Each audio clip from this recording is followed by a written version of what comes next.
नाज़रीन, अॼु वक़्तु असां निंदो जेको टाउन आहे उन जो ॻोठ ईदू जेको मला आहे उन ईदू मला ॻोठ में मौजूदु आहियूं। तव्हां मुंहिंजे बैक साइड ते ॾिसो पिया त हीउ जेको ॻोठ जंहिंमें 250-300 घर आहिनि, उन तरफ़ जेको रस्तो वञे थो उहो मुख़्तलिफ़ टाइमनि ते जेको आहे खाइजंदो नज़र अचे थो।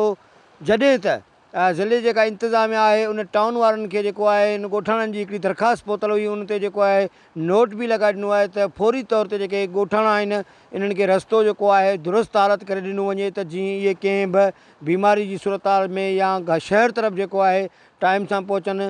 पर केतिरनि ॾींहंनि गुज़रण बावजूद बि जेका निंदो टाउन जी जेका इंतिज़ामिया आहे उहा जेके बदीन जा जेके अख़्तियारियूं आहिनि उन्हनि जे हुकमनि बावजूद बि मुख़्तलिफ़ सबब ॼाणाइनि था। जॾहिं त हीअ हिकु बाउंड्री आहे घरगोठ तरफ़ वञे थी, हीअ सिर्फ़ु मशीन जो कमु आहे।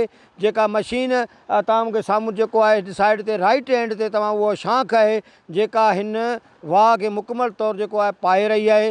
सिर्फ़ु इहो करिणो आहे त उहा जेका मशीन आहे उन मशीन खे जेकॾहिं हिते मुक़ररु आंदो वञे त उहा मशीन फौरी तौर ते हिन जे पासनि खां मिटी खणी तव्हां हीअ जंहिं स्पॉट ते मौजूदु आहियां उहो जेको घरनि तरफ़ वञे पियो उते सिर्फ़ु पासनि खां मिटी लॻाईंदी त जीअं हीअ जेको रोड आहे ॻोठाणनि जो इहो टुटण खां बची वेंदो।